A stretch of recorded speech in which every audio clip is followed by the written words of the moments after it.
Hello YouTube and welcome to a new Techsloth video with a brand new Huawei P20 Lite. I got my nano SIM card ready. That means we are going to do the setup. Then we take a quick look around. How much free storage do we got? Which apps are pre-installed? What about the display quality, display brightness, especially compared to other Huawei devices? I got here the P Smart, the Mate 10 Lite and both P20, the P20 Pro and the normal P20 Huawei device. So we start by using our SIM card tool, and the SIM card tray is located on the left upper side. So just push it in and then pull the SIM card tray out. And there you can see it's a combi slot. That means you can put in either 2 nano SIM cards or 1 nano SIM card and 1 micro SD card for more storage. Grab your nano SIM card, chip down and corner in the upper right edge here. Then slide the tray back in and then push the on off button on the side. Push it, still push it, keep pushing, and then you feel a vibration. You see the Huawei logo and you see the powered by Android sign. And again, as I told you, we are during the unboxing, I'm really sure, I'm nearly 100% sure that the P20 Lite is definitely closer or really similar to the Huawei P Smart and the Mate 10 Lite device, and not to the P20 devices. Between those devices there's so much room, there are words lying beneath them. The P20 Lite is definitely close to the P Smart and the Mate 10 Lite, but we will come to that later. So first step will be choose your language. I just choose English. Then hit the next button. Agree to the terms and conditions. Yes, I agree. And the next step, you can choose if you want to agree to the Wi-Fi Plus service and the weather service, or if you just disagree, then hit next. And now you could skip the Wi-Fi setup if you got a data connection, but then you use your mobile data. I'm at home, so I will just connect to my home Wi-Fi.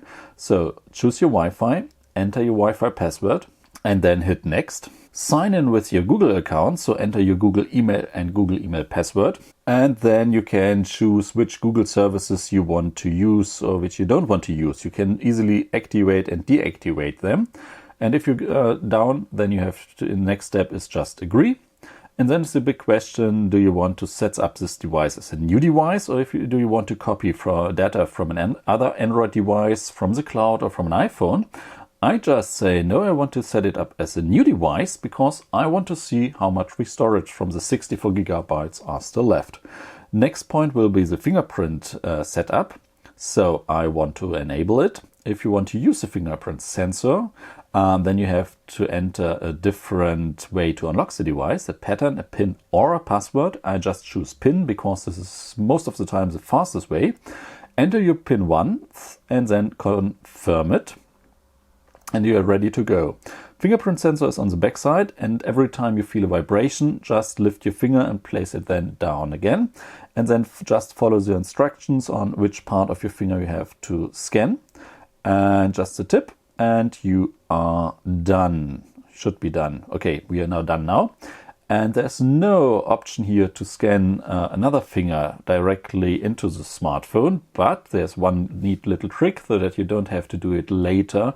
Go into the settings where you can add other fingers, but you can just go now one step back. You're here again, then hit enable, enter your PIN, password or pattern again, and then just scan another finger. I just choose the index finger of my other hand, because this are most of the time these are the 2 fingers you will use the most to unlock the device, depending on which hand you're using. And now you can see the P20 Lite has secured it as ID2. So both fingers are now saved. And then put Google to work. Hit, I can use some Google apps for personalizing stuff. Give Google apps permissions. Yes, I want to do this. And we're ready to go. There's our home screen, and one interesting thing is I didn't have the Google Assistant set up. Just let me push the on-off button, the home button. Yes, I'm in. So this is the way how to deactivate the Google Assistant. I'm really I'm surprised that there was no such step in the setup menu. So I'm just going back. We get some informations here, okay, but no setup yet. But let's check around which apps are pre-installed. No, first of all, how much free storage do we got? So we got settings, storage, and we see 64 gigabytes total, and 52 gigabytes are free. So we got above 50 gigabytes, which is okay, I guess. A lot of data is left for other things or already used for other things and firmware backups. Could be less, but I guess 50 or above 50 gigabytes is okay. For a Huawei device, it's definitely okay. So then one thing you can already see is a notch. If you head over to settings and display, first of all, let's turn up the view time, and then what I don't see here is the option to deactivate the notch. As we know, this is possible on the other P20 devices. Just to show you, if you go there into settings and then on display, and there's an option to activate and deactivate the notch. I don't know why I can't see this here on the P20 at the moment, on the P20 Lite at the moment. Maybe I still have to get an update. Keep in mind this is a press sample, so let's check for updates. System update, current version. Oh, this is definitely not the newest Android version. Let's see if an update is already available for the device. Check for updates. No, not yet. And so, okay, I have to first of all figure out how to get the update, and then there would be an option. So what about the pre-installed apps? Of course, we get all the Google apps we know. So the standard Google stuff is built in, as well as some basic Huawei apps. So phone manager, themes, music player, in a different email program, settings, some tool, so flashlight, compass, and that's it. So not that many apps are pre-installed. Next step, what about Fingerprint Scanner? Oh, this was fast, but it's a Huawei device, so this should definitely work well. So no problems here by unlocking the device. It's nice. And then what about the display? I would say compared to the P20, we definitely get a different display quality here. Let's get the brightness to 100%, turn off the auto brightness. And then as you can see, yes, the P20 display is definitely got more stable viewing angles. In terms of brightness, yes, the P20 is maybe a little bit brighter, but in terms of viewing angles, the P20 is got the better viewing angles, definitely. So, but I wouldn't say that the P20 Lite display is a bad one, because compared, now start with the worst, I would say. It's in comparison the worst Huawei display I've seen in the recent month. That would be the Mate 10 Lite display in terms of brightness and especially of viewing angles. There you can see what you got of a difference here in viewing angles between the Mate 10 Lite and the P20 Lite. As you can see, the viewing angles are way better on the P20. And for comparison, this is a P Smart. We do the same thing again. So brightness to 100%, head over to settings. And then, in comparison, they are fairly similar. The P20 Smart is a little bit brighter, but viewing angles are identically. Yes, definitely. Oh, yes, but the P Smart display is brighter. So this is the first thing I would say, told you so. In terms of displays, the P20 Lite display is definitely in the league of the P Smart, better than the Mate 10 Lite display. I will do a lot of tests and comparison to figure different stuffs out, but this is definitely the world in terms of this. You got two things here. You got the display form factor and the notch from the P20 and the P20 Pro.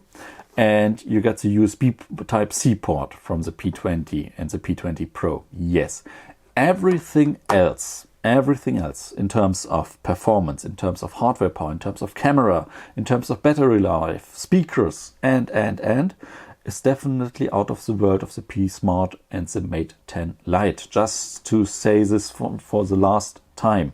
And if you compare the P20 Lite to those devices, because it's playing in their league, the price of 370 euros of the P20 Lite is way too much. This device is getting interesting if the price falls down to below 300, or in my opinion, it's getting interesting if you get this device for around 250 euros. Then you can think about this device, but not 1 minute earlier. So, oh, one last thing. What about camera? We got a 60 megapixel camera and a 2 megapixel depth sensor. Let's enable the GPS for the camera. Yes, I allow you that. And then if you just take a couple of pictures here. 1, 2. Oh, and let's have a quick look into this video recording settings. Full HD 20. Yes, we only can record in full HD. No full HD 60 frames and no 0 4K. So if we record a video, and let me just do it quick and dirty, get some movements in, and then we can listen to the audio and get this smooth here. Okay, this should do the trick for the first impression. First of all, let's check out, oh, this takes again. This is definitely the same camera experience from the Kirin 6, from the Kirin 659. We know from the other devices. Camera app and viewing and switching between the camera app and then viewing pictures, as always, could be smoother. But first impression on the camera quality, it's fine, definitely fine. What about this here? Okay, this was not the focus point here, but still, let's check out the video. What about audio quality? Quick and dirty, get some movements in, and then we can listen to the audio and get this smooth here. Okay. Okay, this was okay, but again, first impression of the picture quality was better than the first impression of the video quality. But this is another thing where the P20 Lite, similar to the P20s, or actually every Huawei device. So this is it. This was the setup and the first impression video about the new P20 Lite. And I say it again, you don't compare it with the P20 line, you compare it with the lower level Huawei devices. But this is it. Thank you guys for watching, and I'll see you all in the next video. Bye!